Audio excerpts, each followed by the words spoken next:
Welcome to the Stripping the Dipping podcast, where we have a very insightful, cool, and all encompassing discussion on anything and everything in the world of motorsport. You're joined by usual co host AMG Denz, and today we have a really special guest. Motorsports and motor racing is in his blood. He's one of a handful of a few black professional NASCAR drivers.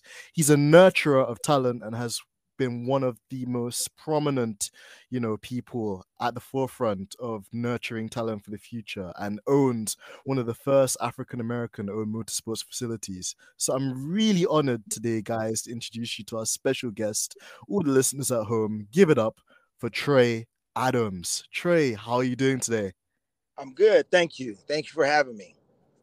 We're so super excited to have you on the episode today, Trey. Honestly, like when Georgina lined this up, I was very excited, because there's so many things that we can unpack with you, all of your experiences and just, what you've been through as well, just to compete at the upper echelons of motorsport like you have, and also the great work that you do for the community as well.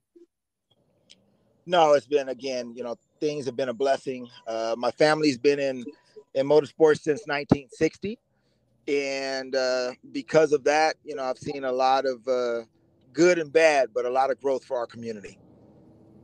Of course, Trey, definitely, and I'm really excited because today, we can go through all of those kind of moments as well, the highs, the lows, some of the things as well you've seen in the industry and some of the stuff that, you've kind of added towards contributing to change and, and bringing like a wider demographic of, kids that wouldn't normally get the opportunity, now the chance, to learn more about the industry and everything that goes on as well.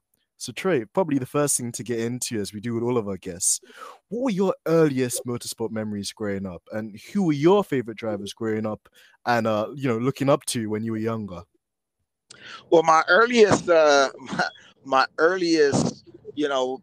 of motorsports was back in the early '70s, and crazy thing is, my family owns Adams Kart Track, Adams Motorsports Park in Riverside, California.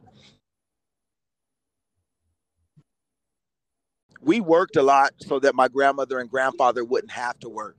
And I didn't get a chance to race as much, but the person I looked up to at that time was Willie T. Ribbs, an incredible driver, incredible personality, but had it pretty rough in order to get up to the upper echelons of racing, and it was really hard for him to be super successful, although he won more sports car and was one of the first in Indy as well as NASCAR. Did extremely well as well. Absolutely, Trey. And just like you mentioned as well, just when we think about, people in the sport and, people of our kind in motor racing, like you mentioned there, Willie T. Ribbs has to be up there as one of the most iconic people to kind of break the ice and to kind of like put black people and people of color in that sphere as well.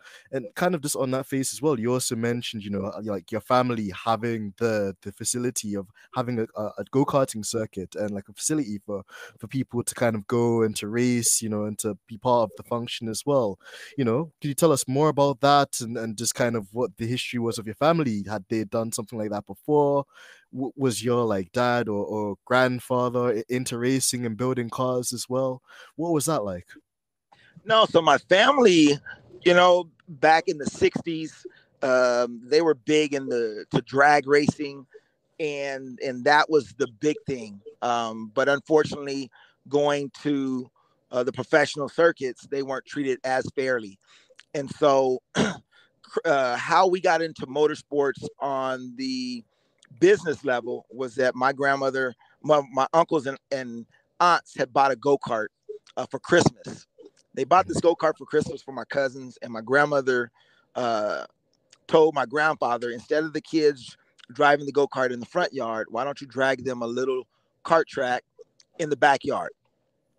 The crazy thing is our property is adjacent to the and ride on it. And 2 weeks later, we went into business.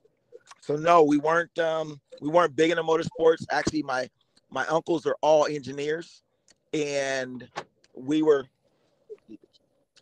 just we were just business people that lucked up into getting into motorsports as a profession.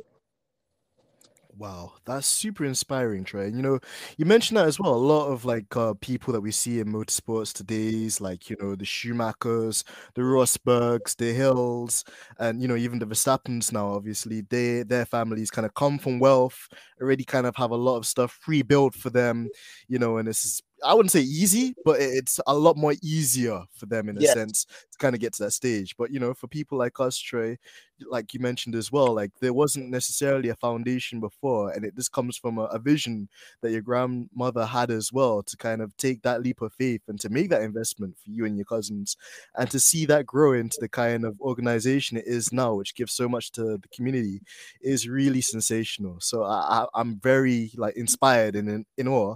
And also kind of to tie it in as well there, Trey, being kind of an ethnic minority and kind of growing up in a state where there's not many people that look like you, especially in the industries that you were aiming to compete in.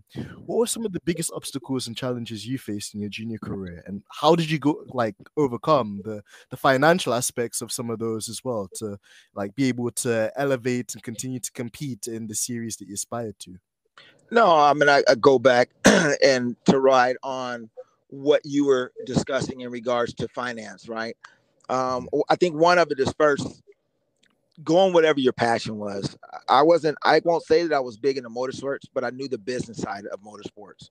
And crazy enough, I've always been a teacher, or I had the love of teaching young people. And so in 1992, I actually was teaching a gentleman's son, and the gentleman kind of listened to the overall, saw me in a car and said, "Hey, you're too good to be just teaching. You should be racing."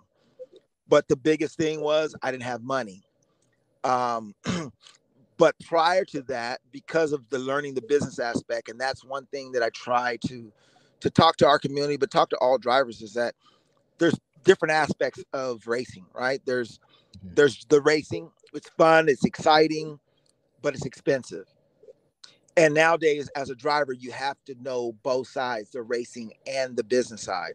And I was just so lucky that I understood that. I understood the B2B, the business to business opportunities that came with racing, and was able to bring companies together and get a small portion of that in order for me to go racing. And so, when you move that to nowadays, you have to be good. That's one, but you have to be able to bring some type of financial program to these race teams. Otherwise, they're not interested.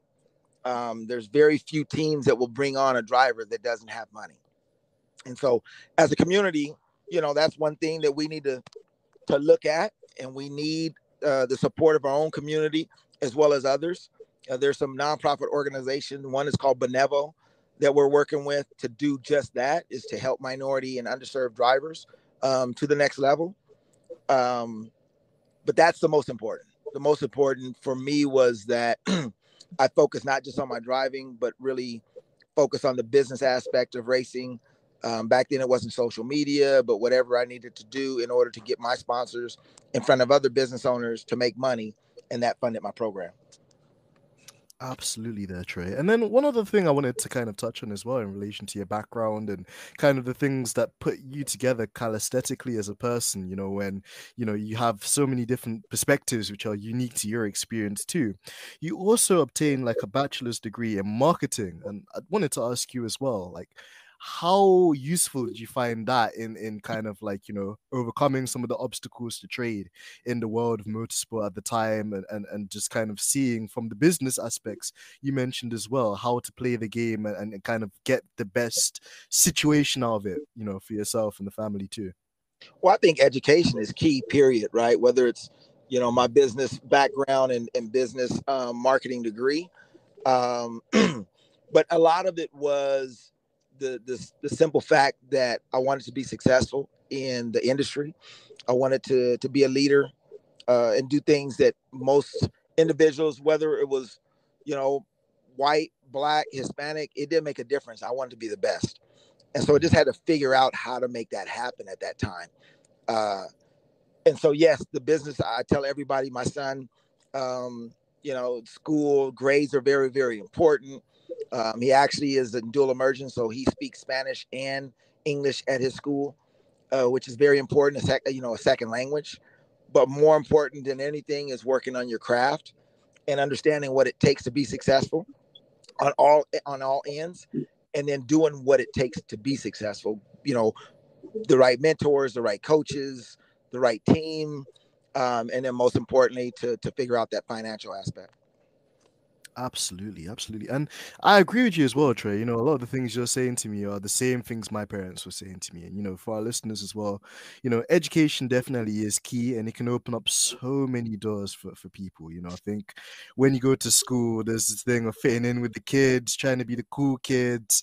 Sometimes, we get caught up with maybe the wrong crowd of people and, they distract us from our purpose in life or, like take us from the path that we're supposed to be on. But what I would definitely say as well to a lot of the younger listeners, and I'm so grateful that you're here as well, Trey, because you could attest to this as well, is that, when you put your best foot forward and you try to like learn your skills and kind of school as well, it's not just about like academic performance, but also discipline to kind of like research, to study, to dedicate yourself to, become better and to kind of like craft your skills at such an early kind of stage as well is so key. And what things my parents always say to me is like, education is knowledge, knowledge is wisdom, and wisdom is power.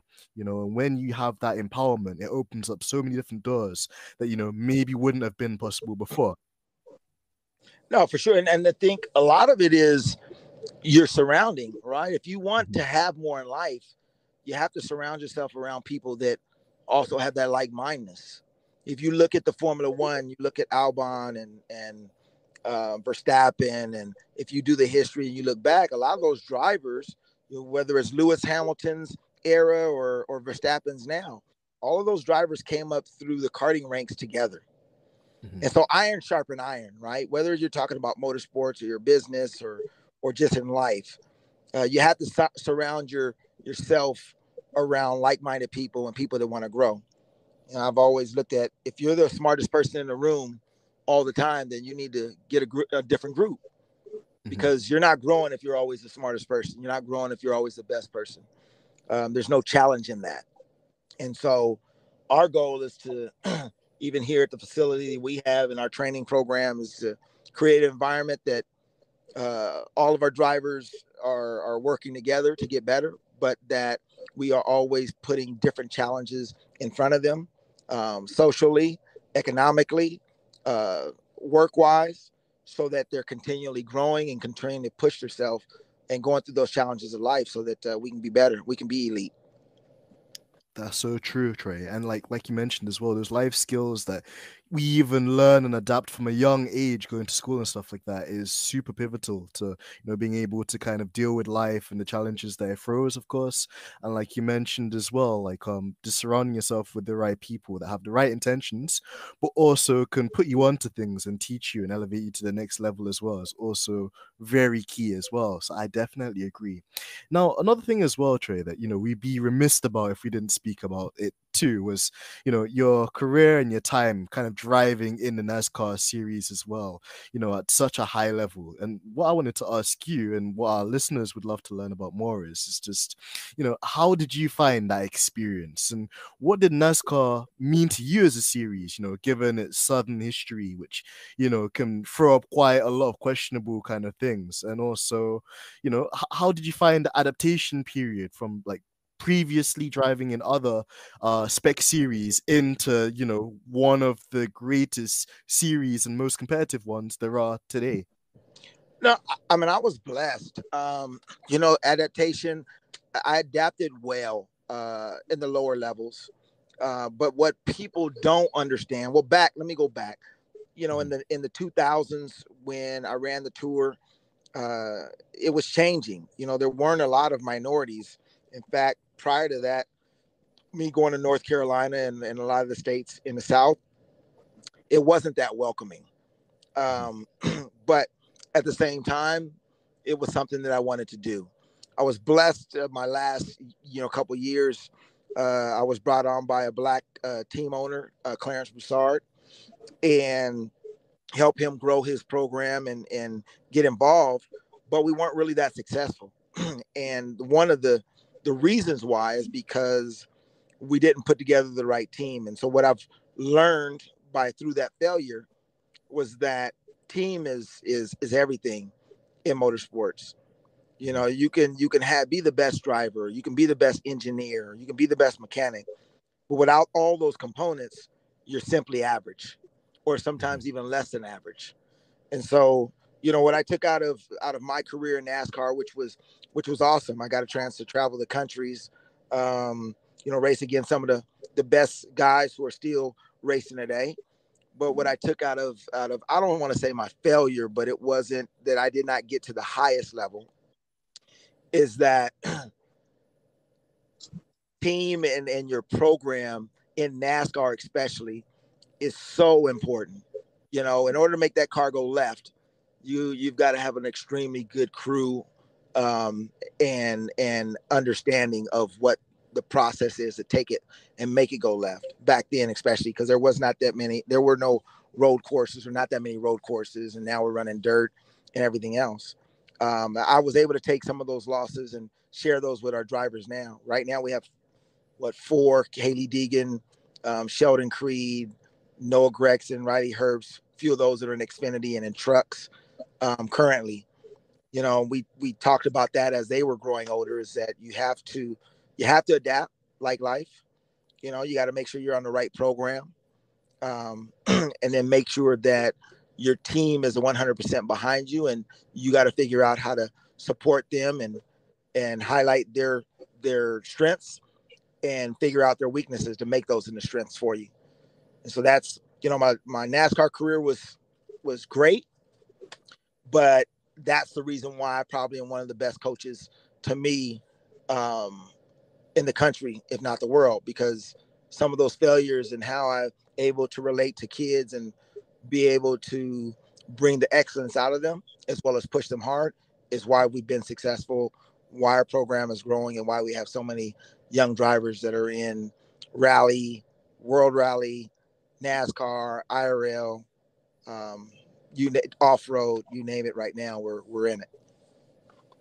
Absolutely, Trey. And like you mentioned as well, you know, it's not how you get knocked down, but how you get up and how you can learn from a lesson and how you can always, you know, improve and kind of take the essence of something that might not have gone right or to your liking to, you know, to fertilize that into something that's going to be more productive the next time and something you can gain more out of, you know, in other people as well. And like you said as well, like it's no secret that, you know, the Trey, well, just the Adams Motorsport Park as well, and the work that you guys do is all encompassing and has changed the lives of so many young stars and kids of the future that are going on to have such amazing careers in motorsport as well. And actually, when you're speaking there as well, Trey, like when you're giving that kind of summary of just everything was going on, the experiences, the highs and the lows there as well, like it reminded me a lot of a certain Bubba Wallace, which, like, as I'm sure you know, he obviously Yeah. has like the deal with Michael Jordan.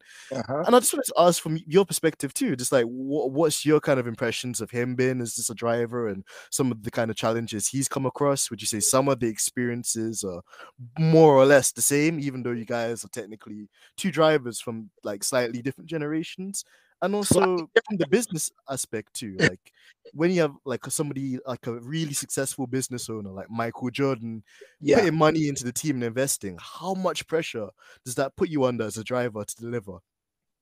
You know, I mean, I will tell you, I don't know Bubba personally, but I've been around him and I've been around their program. And I will say that I have the utmost respect for him, especially after I saw, his last, the documentary done on him. And you never know about another man's life or world until you've lived in his shoes, right? Mm-hmm. But what I will say is that, yes, he's been under immense pressure before, before Michael Jordan. He ran for the King. He ran for, Richard Petty. And though their program wasn't as strong, he being the only African-American black driver in NASCAR, a lot of pressure. Now there's another young Roger Caruth who's black coming through Xfinity. truck that's amazing as well. But yes, a lot of pressure for Bubba, a lot of pressure racing for Michael Jordan because of who he is. And Bubba's an emotional type person. Bubba's an emotional driver, and I think he puts his good and bad. He wears his emotions on his sleeve. Mm-hmm. And so, when he's struggling, I can't say that it's been the best attitude or what's probably the most positive for his team, but that's Bubba, and him winning this last race and the emotions that came out of that, good or bad, what people would say, but that's Bubba. And what I love now that I've really looked and paid attention to him is that he's just himself. He don't give a damn or give a dang about anybody else. He's just living Bubba's life. And so I have to respect a man for that. It's pressure for all of us in this sport because it's still predominantly Caucasian, predominantly white. There are a lot more minorities, and we're trying to get, whether it's women, whether it's Hispanic. We have an academy in Mexico as well, and we're bringing more Mexican drivers to the scene. But with Bubba, he wears his heart on the sleeve, and I have to applaud him for not changing because of the noise. Absolutely true. And just kind of like on the topic of that as well, like, even when you were behind the wheel and kind of racing in that series, did you find yourself having to kind of carry yourself in a particular way? Because to make a comparison there too, like, when we see the likes of Max Verstappen, for example, having like a sour day and he's, like crashing into his opponents and then not checking on their physical well-being, or, like when things are not going right for him, he's shouting on the radio. People kind of accept it and they just say, well, he's a passionate driver. That's what it comes down to. But then, if you're an ethnic minority, or if you're a black driver or an Asian driver, we've seen that like the response to them showing outrage or being critical at times is different, and did you kind of experience that, or do you see it that way too sometimes with how the drivers are treated differently as well? No, 100%, especially nowadays. I will say I was unique in a sense that we owned a facility, and my grandmother, my aunts and uncles, primarily the women, right, were always honest about being politically correct. And I hate being politically correct, but for whatever reason, that's just it.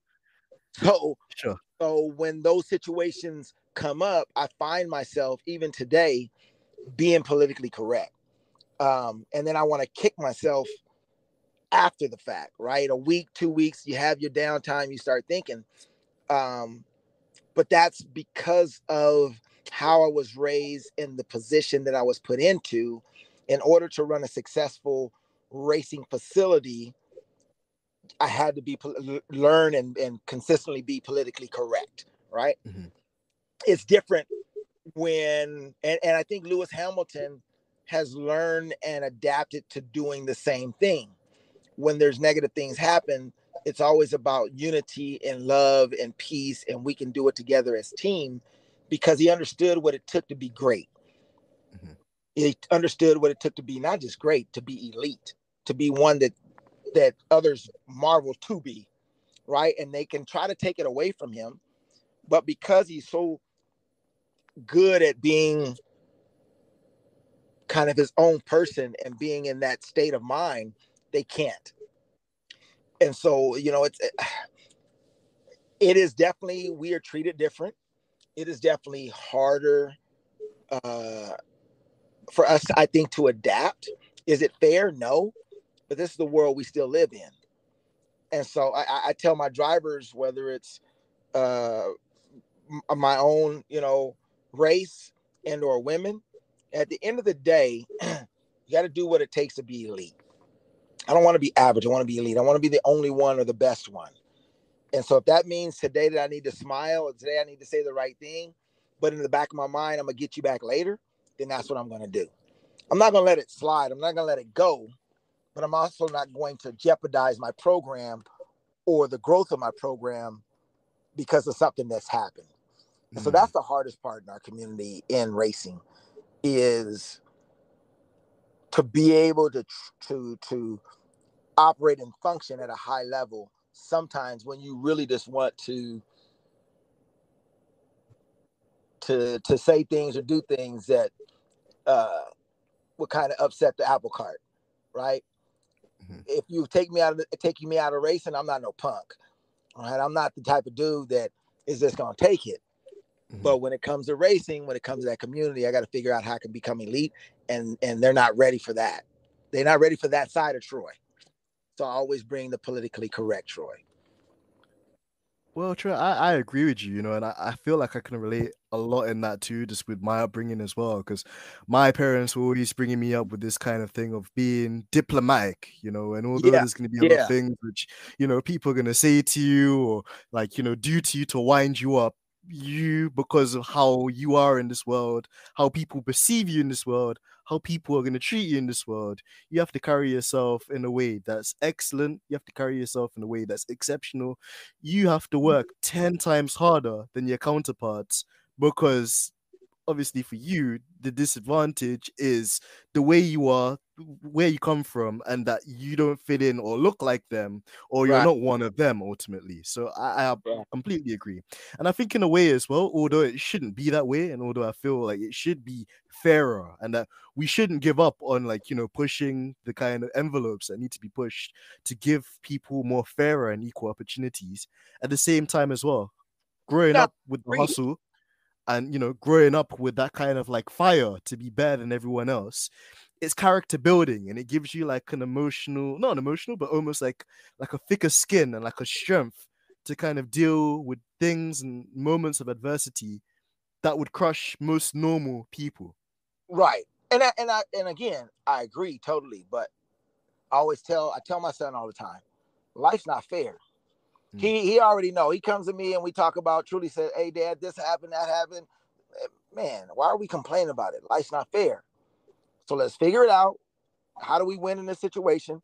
And let's go win, whether it's in racing or in life, right? Because unfortunately, we got to deal with the cards that we were dealt. And unfortunately, in our game and this generation still, life is not fair. And so, yes, we would love to help move society forward. But I'm going to say to our listeners that life's not fair. So Mm. don't expect it to be fair. Don't cry about it. Just figure out how you win. How do you win in this area, this game that you're in right now? That's true, Trey. And kind of to caveat that point as well, when you are on the top of the mountain and when you do win, like I remember Lewis was always saying as well that his dad Anthony would say, don't say anything, just do your talking on the track. Yeah. Let your achievements and let your success, be exemplary of what you've done, the effort you've made, the commitment, the sacrifices you made. Because ultimately, at the end of the day, when you're at the top step, whether it's top step of the podium, top step of business, top step of whatever profession that you aspire to do well in, the results always speak louder than the words. No, for sure. And you look at Lewis's, this year, how bad the season was, how bad the car was. But at no time that have I seen in the social media or anyone else that he is, down the team, that he's badmouthed the team, that he's talked about the team. And now all of a sudden, and George Russell was beating him all the time. Now all of a sudden, the car's gotten better. He's helped, bring that positive attitude to where he's running better than George Russell. And they're still messing up his pit stops. They're still messing up his program, but he's found ways to get the car back up in front. Yeah, I think a lot of it is political. I think, his program is a sense where they don't really want him to win. Or there's that universe or part of the sanctioning body or whatever it is that doesn't want him to get that next title. But the bottom line is he's a great example of what a true leader, a true champion is. He showed our kids that, under the most negative um, program, most negative race that could ever happen, that he was still a true champion, and I a lot of times I show my drivers, I show my son that no matter what we do in life, I would definitely look at what Lewis has been able to do and keep that positive mindset and be able to turn his program around. That to me is what it's all about. Absolutely, there, Trey. And I couldn't agree with you more. It's so true, just how, in a way, he's like, it's almost as if he's not just racing for like, trophies or titles or the statistics, but also he's building a legacy, for the next, I wouldn't say next Lewis Hamilton because it's very hard to emulate something like that, but just the next exceptional, black driver, female driver, the next, Mexican driver, the next Chinese driver, just whatever it may be. He's opened the door now, which, wasn't something that was being looked at even 5, 6, 7 years ago. To see the landscape and to see the work that's being done is sensational. But, there's so many steps that still need to kind of go forward. And my biggest fear as well, Trey, I want to ask you this as well, is when he leaves, do you think the kind of foundations that he sets are going to be honored, or is it still a thing where we're just going to have to continue to kind of like push, and make our voices heard in relation to that? No, I think when Lewis leaves, what my prayers would be is that he would still stay involved. He would get, he owns an off road program with electric, but my hope would be that he would stay involved with one of the manufacturers wherever he decides to go. That he would, go to mentor one of the drivers or a few of the drivers, but that he would continue to push behind the scenes in his own way to help drivers. I think sometimes when we're the focal point, it's really tough for us to do the things that we really want to do because we have to be so politically correct. Once he steps down, he can be Lewis, and that is going to be very interesting to see. Does he change? And he can have conversations that I don't think he can really have openly now, because he's the world champion, because he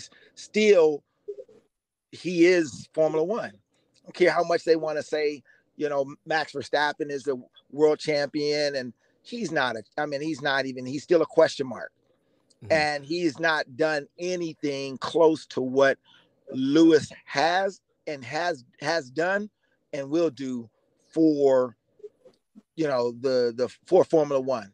The reason why Formula One is even in the US is because of the notoriety that Lewis has brought on to Formula One. Let's don't get that mistake. So True. it will be interesting to see, once that does happen. But my prayers and my hope would be that he would work behind the scenes to continue to help and continue to push forward, more black drivers. There are a few that are coming up, but not just in Formula One. That I would hope that actually he would take on a bigger position to do globally, because I think he has that strong enough brand and that name to do that. Absolutely, Trey. And I think all of our prayers, and all of our listeners as well, their thoughts would be aligned as well in terms of just the impact he could have, not only just, obviously for himself, but for the amount of like kids out there and also youngsters looking to try and like make their way forward, and not even just behind the wheel, but in terms of the engineering as well. And like, seeing why like kids from certain backgrounds are not getting the opportunity or the jobs in certain fields as well of engineering and, mechanical science and stuff like this as well. So we can only pray as well, Trey. But just But to change up. Oh, go ahead. Sorry. well, let's just touch base really on that a little bit, Mhm. because when you talk about the engineering and behind the scenes, there's 20 drivers, or there's 20 spots. I tell people there's 40 NASCAR, there's 20 Formula One. You talk about sports cars, so there's only so many seats for that position. But the behind the scenes, if there's other minority individuals, black individuals, women, whoever, that want to get into motorsports, understand that it's a $1 billion industry that is continually growing. And I will say, just in the karting alone, right, the average mechanic, decent mechanic, he's not even great. The average is $30,000 a year. Most in the U.S., California, $50,000 to $75,000 that these young kids are making, and they're average. They're not great, but they understand the mechanics. And so there's people that don't want to go to college, right? But they have the mechanical skills or the mindset to fix things. We need to look more into motorsports, because there's a huge opportunity, and I think those doors are starting to open up, that our communities can make really good money, and it doesn't take a lot of education. What it takes is hard work. I think for also the business individuals that are out there that are looking to expand their business and grow, I think that's the big thing that we need to look at, is more minority companies coming involved, because the partnerships in motorsports are in the millions and billions of dollars as well. And how we forge those relationships on to help our drivers and to help our community can also expand in motorsports. And we can, if they don't know how, I can definitely show them how to leverage their business and their position in their own industry to make money, not just in motorsports, but also to support the drivers and grow their brands. Absolutely there, Trey. And I'm thankful as well that you stepped in there, because it's something, again, that I think a lot of people overlook in terms of how the show runs, and of course, getting that kind of commitment as well from a lot of businesses. But like you mentioned there too, for businesses to take that leap of faith, I think it's really important, because at the end of the day, these kids that we grew up seeing, starting off in the karts and stuff like that as well, they're the future ultimately, of the world, of society, of engineering, of the entire kind of show as well. So I think there's an incentive for the companies as well, not only just monetarily, but also morally, to make that investment too, because they're essentially helping, society grow and to give fairer and better opportunities to those out there as well. Yes. Yeah, most definitely. And again, this is it's something that we as a community don't always look at, but there's huge opportunities in motorsports. Absolutely. Absolutely, Trey. Well, we're going to come back to this theme as well, because, I think it's very important, and we've had a really good discussion on this so far. But just on the sporting side of it as well there, Trey, another kind of question we got in from the fans earlier today was we just wanted to get your thoughts on the current guise of NASCAR. Obviously, this year we've had the introduction of the new next gen series cars. There's been revised new aero downforce packages and an independent rear suspension, a new wheel design as well. From your perspective, has it improved the racing at all? And one of the other questions that came in kind of on the same topic was, is there a team or a driver on the current grid that you support or have an affinity towards? Well, let's go with the first. I think it's definitely improved the racing, because it's new, and we're going to all these different tracks where we don't have notes and they don't have notes on the cars. And so you're seeing the racing a lot closer. You see, a lot of the drivers having to adjust, and you're seeing in the playoffs where you're having, new winners. You're having new winners that didn't win previous. And so I think that's because, again, there's not a lot of notes, and it's changed and made the drivers change and adapt to something new. There's definitely some issues. Kevin Harvick, and a lot of the crashes and things that have happened have noted, but that's part of the growth. And we've had a system in place for years, and now you change the system, there's going to be some unhappy people. We don't want anybody to get hurt, but at the same time and token, it's this change, and we've had to adapt to a change as a people a lot. So it's just I just look at it and say it's change. As far as drivers are concerned, I am very loyal to my own people. And so Noah Gragson in Xfinity, he's doing an incredible job leading the points for Xfinity. And I'm gonna say that's probably, one of my number one drivers that I like. And even though he's in Xfinity and not in the Cup, he's moving the Cup next year. Love him. Kyle Larson's a beast, and love his style. He got in trouble with some things that he said last year, but he adapted, right? We all say stupid things. He just got caught. But love Kyle's ride. I like his mindset, and he drives multiple different types of cars, from speedway, midgets to NASCAR. He's a driver. He's a true driver. But Noah Gragson, Riley Herbst, Haley Deegan, Sheldon Creed, those are my guys. Zane Smith, those are my Southern California guys or Las Vegas guys that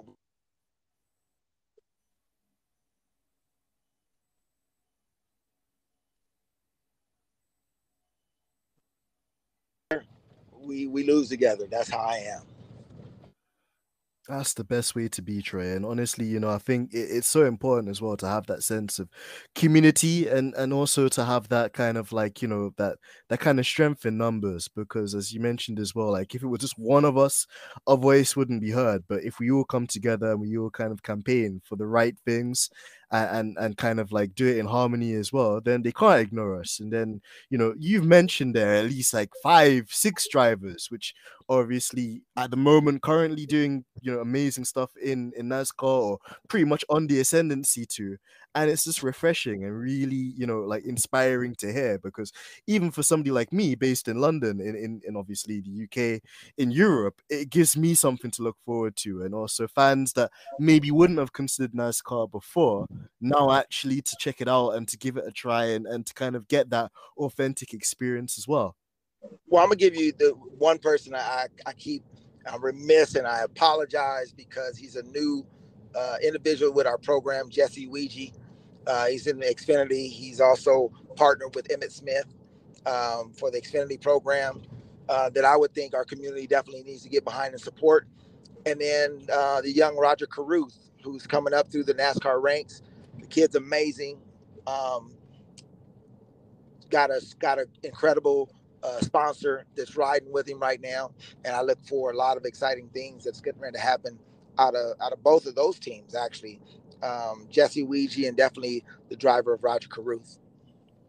Well, I'll definitely be following them after this episode, Trey. So they've gained an extra follower in me and also probably hundreds of followers, from this stream as well. This episode is going to go out because we're always looking forward, to the next stars. And it's always nice as well when it's your own too.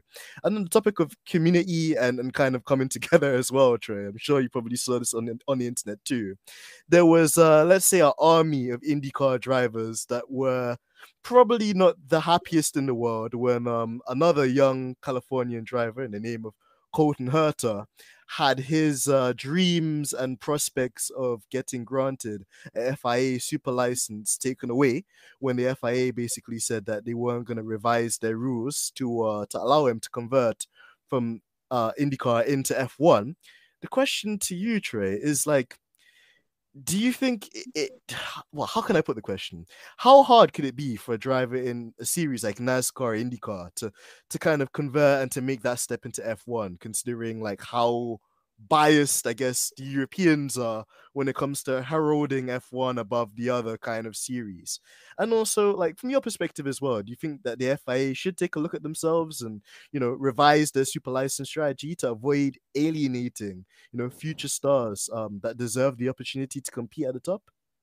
Well, I think that's just a good old boy mentality, right? It's we sometimes look at race as black and white, but there's also now US and European. And so to me, that's just a good old boy way of not allowing an Americans to go into, into the F1 series without going through their rules and doing their steps, their guidelines. Colton Herta's one of ours as well. His dad raced at our facility. I worked with him a lot in his braking back in karting days, and we're still close. But the bottom line is the young man can drive. He's seen that he's professional at a high level in the IndyCar. Scott Speed and and Mario Andretti, all those guys have gone from any of the Formula One, Scott Speed, Formula One, and NASCAR to aero. So it's a race car driver is a race car driver.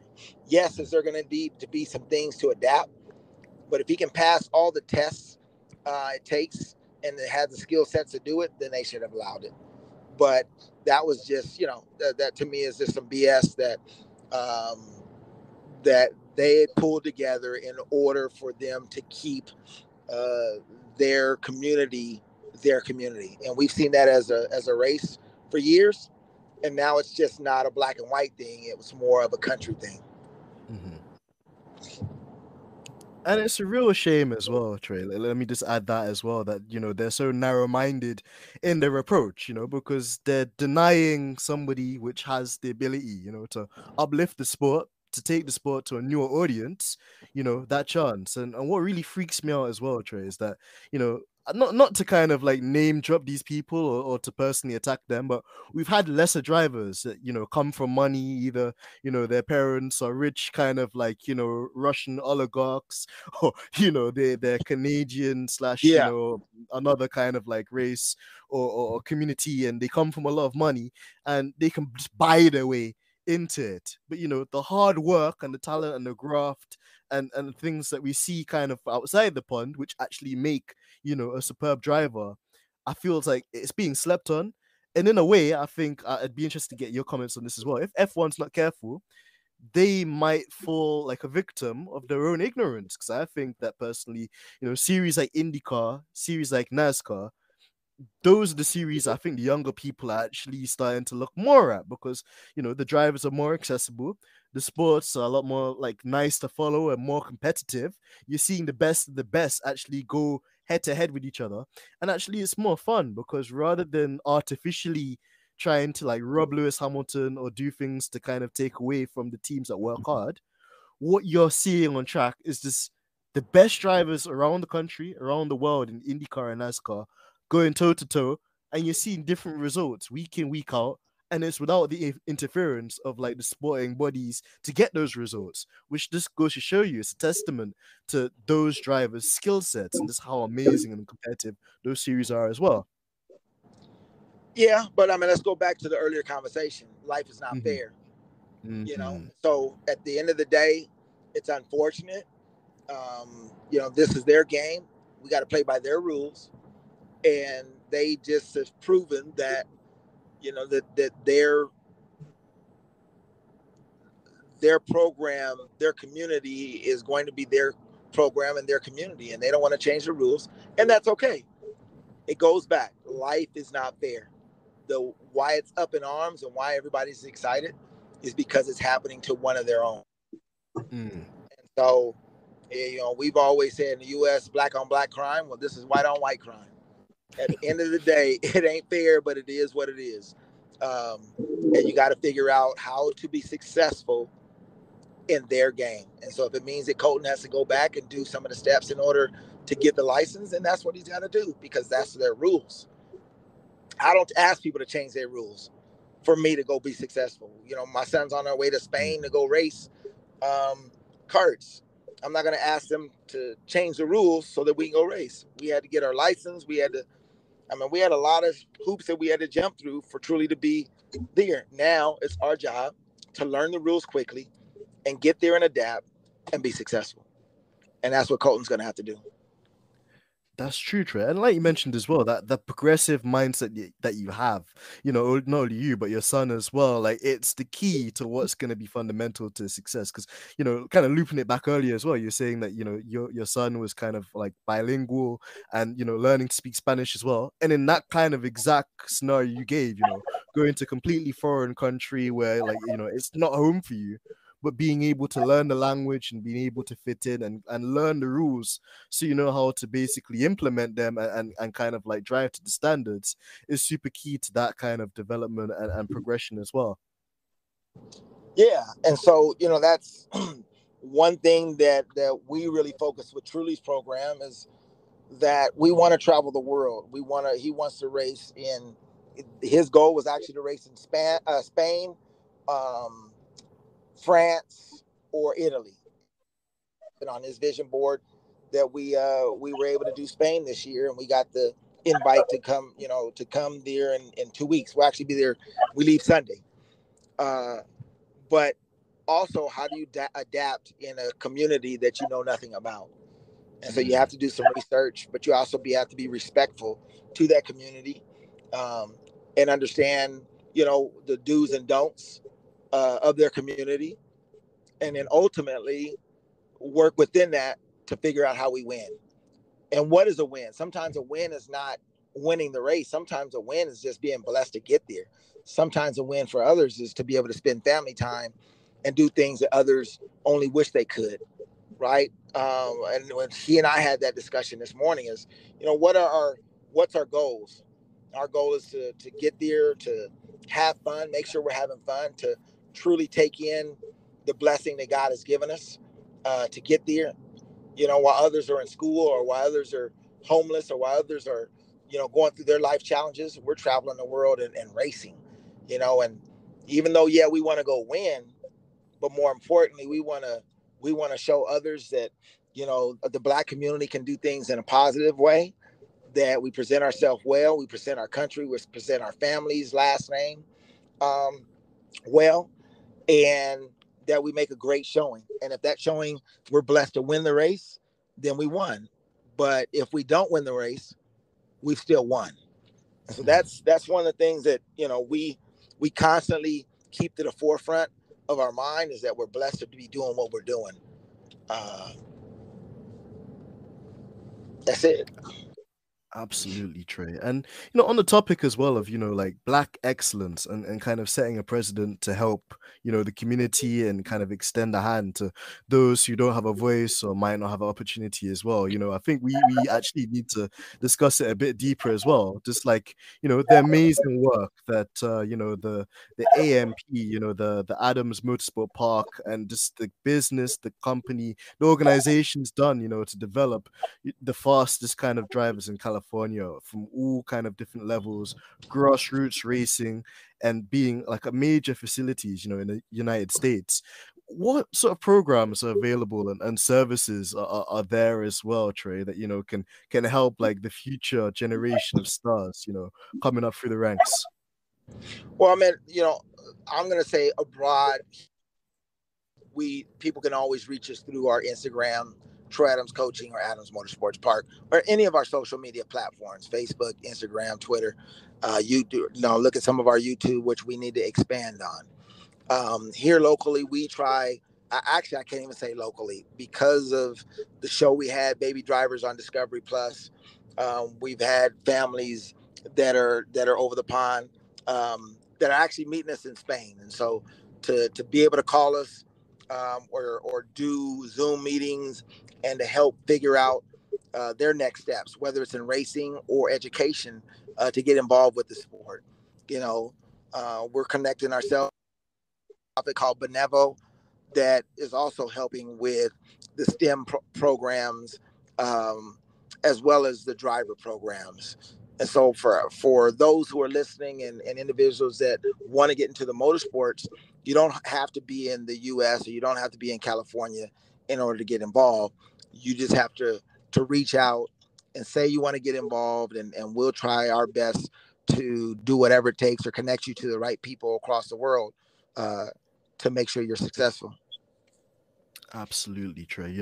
Before we wrap up the episode, we'll kind of like again outline that again for our listeners, because it's so key, and I want our listeners to take that away as well from this very great conversation episode we've done. But also, Trey, whilst we have the opportunity with you as well, it'd be great to kind of like learn more about your kind of like interest, even outside of the motor racing. So one of the fan questions we got in as well is that they know that you MC and you host a lot of thrilling events and car shows and large race events and conventions too. What would you say are like your favorite events that you've had like the honor of hosting? And are there any like events or kind of conventions or shows that you'd recommend to our listeners if it was their first time in California? Man, if I've hosted I know I put you on the spot there. Yeah, you put me on the spot. Our drift night, I don't host those anymore, but our drift night, our car stuff at our go-kart track is pretty incredible. We always have professional drifters that are on. But I'm gonna say, anytime if they see on my social media and I'm on the mic, I've done a lot for Can-In air filters. The problem is, since COVID, I haven't done that as much, and since my son's been racing, I've slowed down that aspect of my life to focus on his. But anytime I get a chance to get on the mic, if I'm out there in the UK, we need to put something together. It's a pretty fun time. I get people to do pretty crazy things. My wife gets on me because sometimes I go a little too extreme. Because people like their little they like their 30 seconds of fame. But it's gonna definitely be a good time anytime I get on the mic. Can-In is probably one of the big conventions I did in Dallas, was huge. We had a lot of fun doing those. Some of the big drift parties or street scene stuff that I've had hot import nights that I've had a chance to do. those have always been fun. But I just enjoy it, man. I enjoy our community. I enjoy the times that I can get on the mic and let that other non-politically correct Troy come out, because he don't get a chance to come out that much.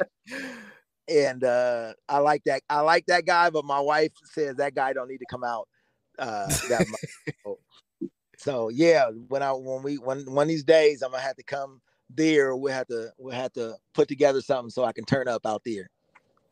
Trey, you'd be more than welcome, and I think we'd enjoy it, and we'd love something like that in the UK as well. Because we have our car shows and stuff like that, but to me, they're just not even on the level that they are in the States and in California. And I think you guys really set the standards for those experiences, and just this like being there to kind of take it all up, and just to kind of be part of such an awesome community like that as well. So it'd be sensational, and I really look forward to that day as well. We'll definitely be staying in touch. And also on a side note too, definitely we want to see the more like less politically correct version of Trey Adams as well, because yeah, there's definitely a space for that. And by all means, I think at times as well we need to be honest. And what I am afraid of sometimes is that we live in a generation where we can't be individuals, and things like these days everybody gets like offended, or kind of like like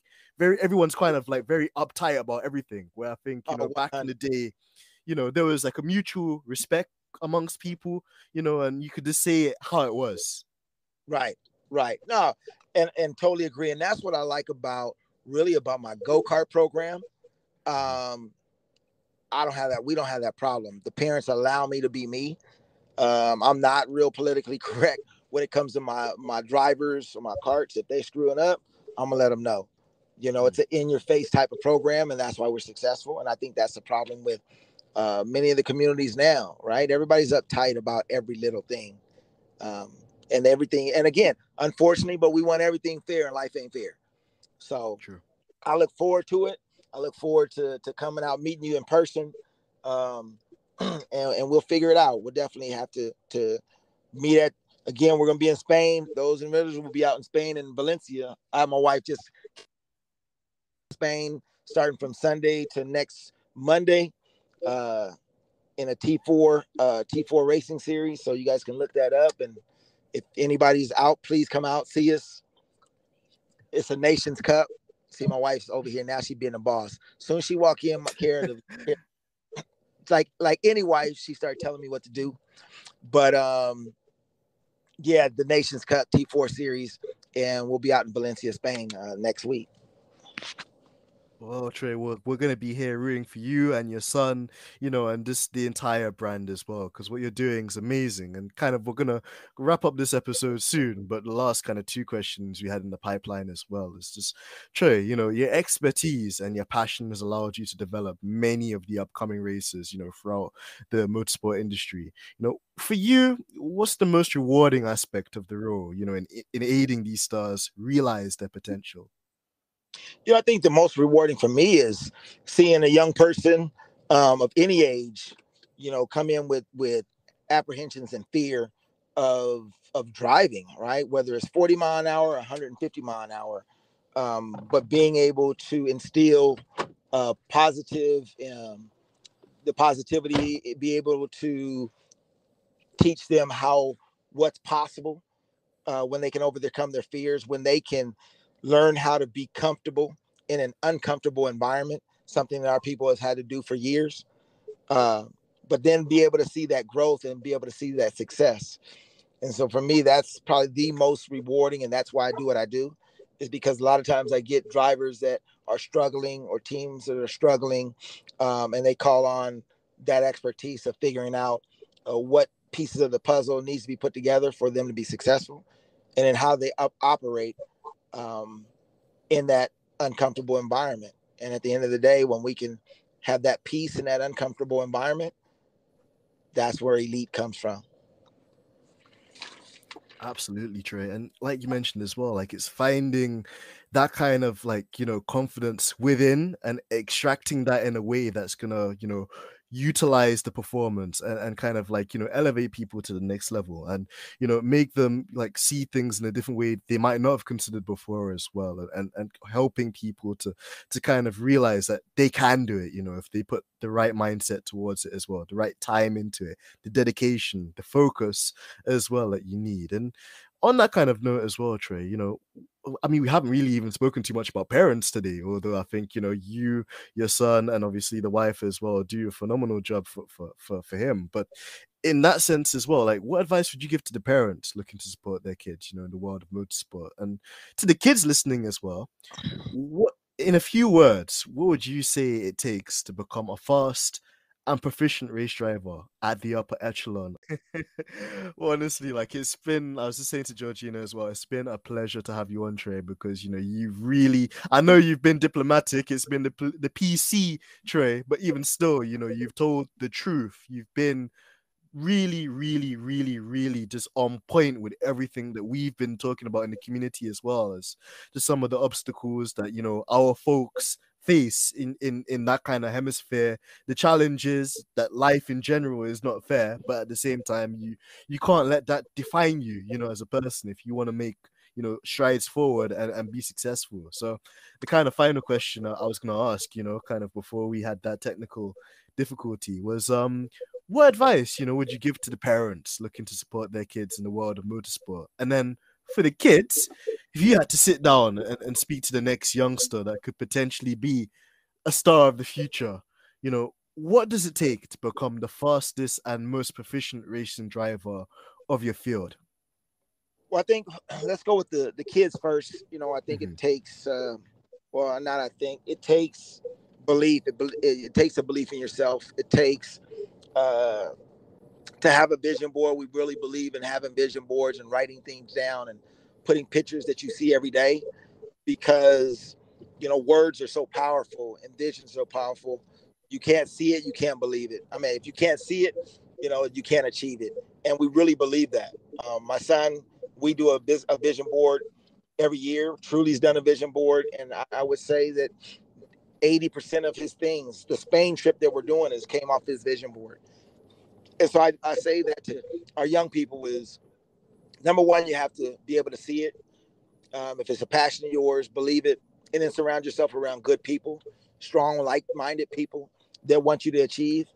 You're gonna have a lot of haters out there, and we eat haters for lunch. We eat haters for dinner. So, don't let them get in the way. That's just part of society nowadays. You have to take that, and successful people are gonna have a lot of haters. So you have to just believe in yourself, and surround yourself around good people, and that leads into the parents. First and foremost, I tell the parents to just don't be crazy. Parents, we love our kids, we want them to be successful, but sometimes we get a little over the top, a little Mm-hmm. little crazy in how we push our kids in order to achieve whatever dreams that we think they should achieve. And at the end of the day, we're there to love our kids. I've not known a parent that I've met, and the first time they meet me, they say they got their kids into racing to win championships. What they tell me is that they got their kids into racing because their kids wanted to do it. They love racing. They saw Lewis Hamilton or Max Verstappen or Colton Herta or one of those type of drivers, and they want to try it out. And from that stage, a week later, a month later, a year later, they finally win their first race. And now the parents have gotten crazy and have gone overboard. And so I would tell the parents to relax and enjoy the journey, enjoy their kids, because their kids are going to grow up fast. Love your kids, because, if you died tomorrow, that's what your kid is going to remember you by.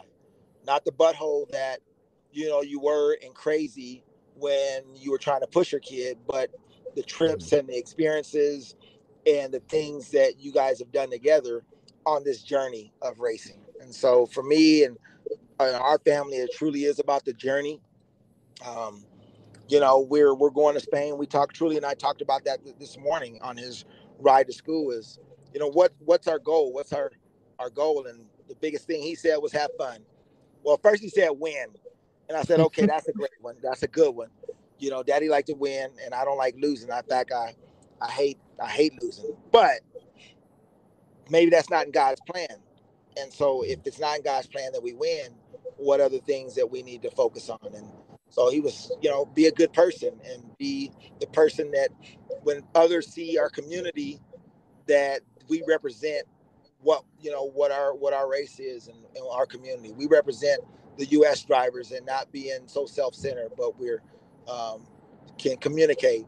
We represent that he speaks multiple languages and that blacks are extremely smart, and that we can race and we can race at a high level. But if we don't win, and I'm not throwing that out in the universe, but if we don't, that we hold our head up high and show them, who we really are. And so as a parent, we have to just remember that we're not just raising a racer or a basketball player or a football player, but we're raising a young child that we need to make sure that they're in excellence in our community and our society. And so don't be crazy. Take it back, take it back a notch and truly enjoy the journey. Absolutely, Trey. And I think you articulated that brilliantly. There was something in there for everyone to take away from today's episode as well. And, I think we can always look at ourselves and there's always things we can do in our own lives, to improve, to strive for betterment, not just for ourselves, but for other people as well. And like you mentioned too, not putting so much pressure on kids to the point where it's not fun, to the point where, it's like menial and almost like, cryptic, but at the same time as well, those key and core fundamentals of hard work, just dedication and also having and being professional at all times when things go right, and unfortunately in life when things don't go to plan or when God has a better plan, down the line as well. So Trey, it's been really phenomenal and a blessing for us to have you on the show today. We definitely need to have you back again, hopefully later on in the year as well, so we can catch up with you more, chop it up, go through some more memories and experiences as well, just talk it like in terms of F1 and anything else that's happening around the world right now as well. But it's just been an honor. And on a final note as well, Trey, I'd like to kind of hand it to you, just any final thoughts, words? Is there any programs or projects you're looking forward to in the imminent future our listeners can look forward to as well? And again, just for the people in the back, because they really need to hear this, like it's been phenomenal, Trey. Where can they find you? Where can they find the AMP community and just all the amazing work that you guys do? Well, we can always be found on our social media platforms, Adams Motorsports Park, as well as Troy Adams Coaching. A lot of our stuff, Truly Travel with Truly, we're getting ready to do his YouTube, because we're like I said, we're on our way to Spain this week. We come back, we'll go to Reno, Nevada, and then we're on to Mexico for the final race for the Formula Kart Series. So check us out on our social medias, and you definitely can get more information if you need information regarding racing, karting, motorsports. Feel free to send us a DM, and we'll make sure we answer you and get you that information, or try to put you in contact with someone in your area, no matter where it is in the world. We really have a lot of relationships. And then just thank you guys for allowing me to be a part of the cast, be a part of your world. Definitely enjoyed it, and I look forward to us communicating here in the near future. Oh, absolutely, Trey. It's been phenomenal, and I'm so thankful to you as well. Truly as well. That's my guy from now on too. I'll be supporting him and looking out to those YouTube vlogs as well. So, I can support him and just kind of like, see like life through his perspective as well. Because, what he's doing is like a dream for most of us, doing this podcast thing. So I'm super excited for him as well. And I know that, he's in great hands with you and mom as well, and just the entire AMP community as well. That's amazing. And just as well, Trey, big shout out to yourself as well. So you're a legend, you're an icon to us as well. It means so much to have your time. I can't wait until you're in London as well. I'll be looking forward to that some point soon. And at some state as well, I have to head over to California and catch up with you guys as well. But we'll definitely be, tracking Truly's progress as well, and just, the business and organization as well. We're looking forward to that. And we can't wait to have you on in the near future as well. It's been amazing, this podcast, and I'm very, very thankful for your time. No, definitely. I'm gonna look at.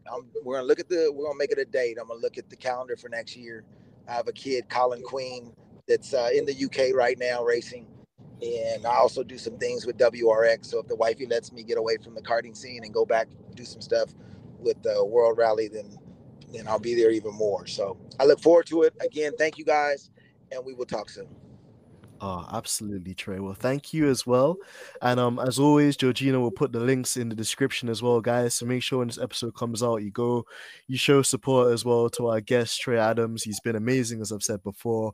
The links as well to the website are going to be there as well. But just in case you missed it, just in case, we need to shout for the guys at the back as well. That's Trey Adams Coaching on Instagram, and also on the website as well, www.treyadamscoaching.com as well. Make sure you check out the Adam Motorsport Park community as well, and all the special events they do, and also services they have on offer to nurture the next future stars, because that's what we align ourselves with these days.